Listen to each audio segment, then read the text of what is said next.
The desert stretched endlessly, a sunburnt sea of sand, rusted fence posts, and telephone wires humming like restless ghosts. The kind of place where a man could disappear if he wanted to. Jack Iron Malone wanted exactly that. The Harley's engine growled beneath him, steady and low, a heartbeat against the wind. Dust kicked up behind his tires, curling in the rearview mirror like smoke from a life he'd long since burned down. Once, he was a name whispered with respect and fear inside the Hells Angels. Now, he was just another drifter with a map that didn't matter.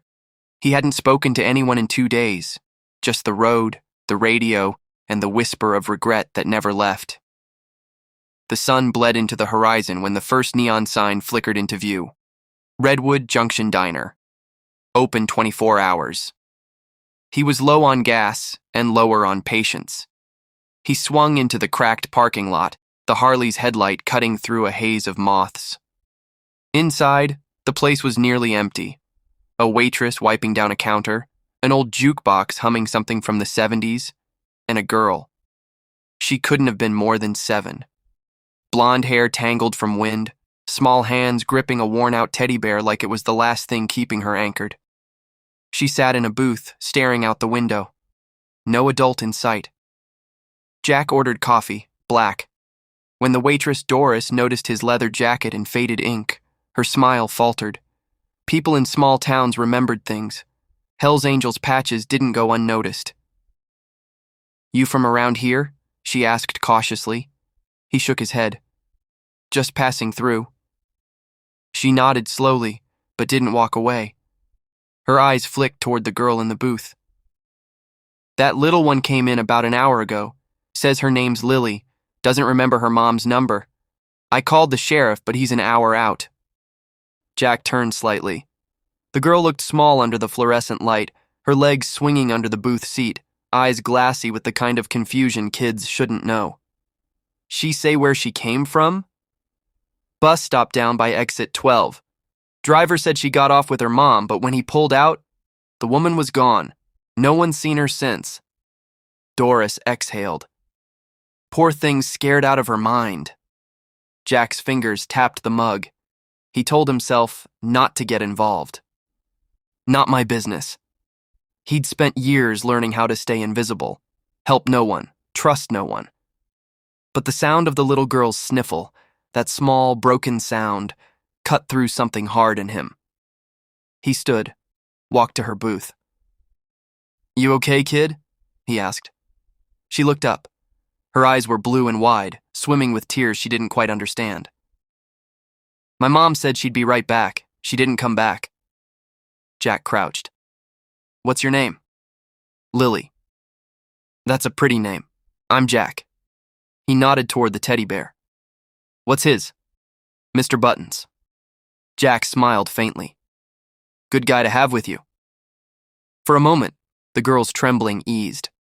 Doris watched from behind the counter, part wary, part relieved someone else cared. Jack sat opposite her. "You said your mom went to the bus stop?" She nodded. "She went to get her phone from the bag. Then, a car came. I heard shouting." Her little hands gripped the bear tighter. "Then I ran." That word, shouting, hit like a knife twist. Jack's instincts flared. There was something off. He leaned back, thinking. The sheriff might not take her story seriously, not if he recognized Jack. People like him didn't get second chances.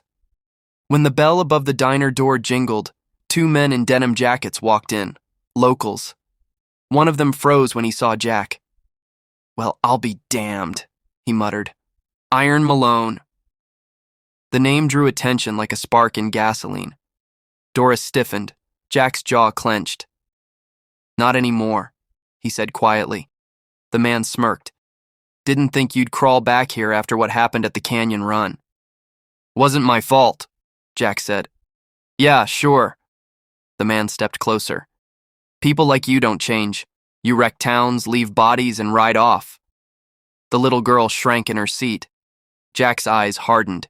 He stood, his full 6-foot frame casting a shadow across the booth. "I'm not looking for trouble." "Funny," the man said. It usually finds you. Before the moment could explode, Doris snapped. Not in my diner, Travis. Leave it. Travis spat on the floor and backed off, but the tension lingered, heavy and stale. Jack waited until they left before sitting back down. Lily whispered, Are you bad? The question stunned him. Years of his life, the fights, the crimes, the chaos, all compressed into that one word. Bad. He sighed. I was, but I'm trying not to be. She studied him, then said softly, You don't look bad. He smiled, something he hadn't done in months. Thanks, kid. When the sheriff's cruiser finally pulled up, Jack stood by the door. Sheriff Daniels, big man, weathered face, stepped in, hand on his belt. His eyes went straight to Jack. Well, I'll be. Iron Malone. Just Jack now. Daniels grunted. What are you doing here? Stopped for coffee. Found a scared kid. That's it. The sheriff didn't look convinced. You expect me to believe that? Jack glanced at Lily. You should believe her instead. Daniels crouched by the booth, softening his tone. Hey, sweetheart. You remember anything else about your mom? She shook her head. Daniels sighed. We'll take her down to the station till we find her folks. Jack hesitated. Something in his gut screamed this wasn't a normal missing person case. The girl's story about shouting, a car, and a missing phone felt too sharp to ignore. Sheriff, Jack said, let me check that bus stop myself. I've seen things like this before. Daniels scoffed. You? What, you a cop now? No, but I know trouble when I smell it. Doris intervened gently. Sheriff, maybe let him help. The girl trusts him. Daniels looked between them, weighing his options. Fine, he said finally. But if I hear one word of you crossing lines, I'll have your bike impounded and you in cuffs. Clear? Crystal. Jack nodded at Lily. I'll find your mom. She reached out, her tiny hand barely wrapping around his calloused fingers. Promise? Promise. He left the diner, the sheriff's cruiser lights flashing behind him. The night air was cooler now, filled with the scent of rain and asphalt. He kicked the Harley to life and rode toward exit 12. The bus stop sat lonely under a flickering light, surrounded by tumbleweeds and silence. He walked the perimeter, flashlight beam sweeping over gravel and dust. Then, something glinted. A phone, half buried near the curb. He picked it up. The screen was cracked, but one voicemail played automatically. A woman's voice, breathless and afraid. Lily, baby, if someone finds this, tell them. Tell them not to trust the man in the red truck. Jack froze. Headlights approached in the distance, a red pickup slowing down as it neared. His pulse kicked up. He slipped the phone into his pocket and stepped into the shadows. The truck rolled past, the driver's face hidden by a ball cap. Something told him this wasn't over. Back on the bike, he gunned the engine, heading back to town. The first drops of rain hit his jacket, cool against the heat of adrenaline. He didn't know why he cared so much about a stranger's kid. Maybe because once, someone had cared for him when he didn't deserve it. At the diner, the neon sign buzzed against the storm. Through the window, he saw Lily asleep in the booth, clutching Mr. Buttons. Doris wiped the counter, her eyes finding his through the glass. She mouthed, "Find her." Jack nodded. He would. As the rain poured harder, he started the engine again, the Harley roaring to life like an old beast remembering its purpose. If you believe even the roughest souls can still do right, hit that like button, because Jack's journey is only just beginning. He disappeared into the night, tail light fading into the rain. Somewhere out there, a lost mother was waiting. And for the first time in years, Jack Malone had something worth fighting for again. Jack kicked the Harley to life, tires spitting gravel as he roared out of Redwood Junction, the diner fading behind him like a memory he couldn't shake. The road stretched ahead, straight and endless, bordered by scrub brush and the skeletal remains of old fence posts. Lily sat on the small seat behind him, clinging to his waist, her tiny hands cold against the leather of his jacket. Her eyes were wide, alert, scanning the desert like she expected danger to appear from the sand. "Where are we going?" she asked softly. Jack glanced at her through the rearview mirror, catching her anxious expression in the reflection. "Somewhere safe," he said. "Somewhere I can find your mom." The words felt heavier than the engine's roar beneath them. Every mile brought back flashes of his own past, days spent running, fighting, and losing the people he loved because he had chosen the club over family. The desert wind whipped at his face, stinging, cutting, reminding him that the past didn't leave a man easily, no matter how far he rode. By late morning, they reached the outskirts of Mesa Creek, a town smaller than Redwood Junction, sleepy and sun-drenched.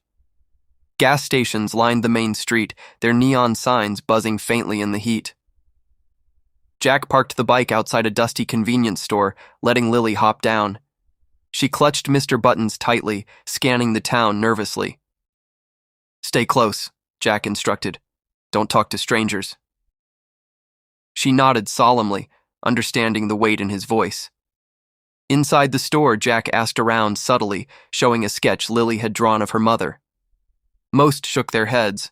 Some offered vague sightings, someone matching Emily's description at a gas pump or walking along the highway, but nothing concrete. Hours passed, the sun shifting overhead, burning bright on asphalt and chrome. Jack stepped outside, rubbing his eyes. The heat pressed against his jacket, but the real weight was inside him. The guilt that had followed him like a shadow since his brother's death, the friends he'd lost, the countless nights wondering if he'd ever do anything right. Lily tugged at his sleeve. "Jack?" "Yeah, kid?" "Do you think we'll find her?" He forced a smile. "We have to. That's the only way this ride ends right."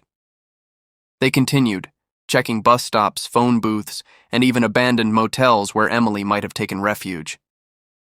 Each time they were met with dead ends, Jack felt the old unease gnawing at him. He kept asking himself why he had stepped in at all. The girl wasn't his responsibility. And yet, every time she looked up at him with trusting eyes, every time she whispered her small fears about the world, Jack felt a stirring he hadn't known in years, a purpose beyond running. By afternoon, the sky turned a bruised purple, heavy clouds gathering on the horizon.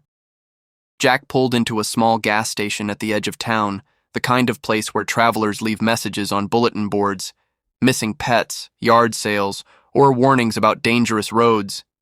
He pinned Lily's sketch to the board, hoping someone might recognize her mother. While he was kneeling, wiping sweat from his forehead, an old friend appeared in the doorway of the station. Mitch, a wiry mechanic with grease-stained hands and eyes that had seen the worst and best of Jack, gave a cautious nod. "Long time, Rusty." Jack shook his head. "Jack now, need help, looked everywhere, got nothing." Mitch glanced at Lily, who clung to Jack's leg shyly. "You're serious then?" Jack nodded. "She's just a kid. Someone took her mom. I have to find her." Mitch wiped his hands on a rag and pulled a small envelope from his pocket. "Got something for you. Security footage from the gas station at the bus stop. Might help." Jack took it, slipping the USB into his jacket pocket. He knew every second counted. They watched the grainy footage in the back of the station, scanning for any clue. Minutes passed before a figure emerged. The mother, Emily, walking nervously, clutching a bag, eyes darting. Another car pulled up. A man in a red truck exited, speaking sharply. Emily hesitated, then backed away toward the shadows, clutching Lily's little toy bear. Jack's stomach dropped. "That's her," he muttered. "That's her and the guy who took her." Mitch's eyes narrowed. "You sure?" Jack didn't answer. He was already mounting the bike, Lily safely tucked behind him. The desert seemed to hold its breath as they roared toward the coordinates the footage had revealed. Rain threatened, distant thunder rolling across the sky, but Jack didn't slow. Every mile he replayed old lessons. How to handle confrontations, how to read a man's intentions, how to survive the worst life could throw at you. And yet, this wasn't about survival. It was about redemption.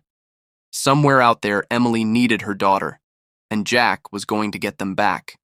Night fell like a blanket as they reached a rundown motel on the outskirts of Pecan Ridge, a town barely marked on maps. The neon sign flickered weakly, painting the dusty lot in red and blue. Jack pulled the bike around to the back, making sure they weren't seen. He crept forward on foot, Lily clutching his hand. The motel room door opened slowly, and there she was, Emily, gaunt, frightened, holding something tight against her chest. Jack froze. The sight hit him harder than any fight, any loss. "Mom," Lily whispered, stepping forward. Emily's eyes widened. "Lily!" She dropped the bag and fell to her knees, pulling her daughter into her arms. Jack stayed in the shadows, letting the reunion happen, but he could hear voices approaching. Two men, rough, tattoos crawling up their necks, blocked the motel's exit. Jack's heart hammered. He stepped forward, calm but firm. "Step aside," the men smirked. "Who's this? The biker who left town 20 years ago?" Jack's jaw tightened. "That's right, but I'm not leaving without them." Tension crackled, thick as the storm clouds overhead. Lightning flashed, illuminating the desert and the trio facing off. Jack's mind raced. He could fight, distract, or talk. He chose distraction. He tossed a small rock toward a nearby stack of cans. The clatter drew their attention just long enough for Emily and Lily to slip past, running for the safety of the shadows. The men turned back, fury in their eyes. Jack kicked into gear, blocking their path with the roar of his bike. Tires screeched, dust and gravel flew.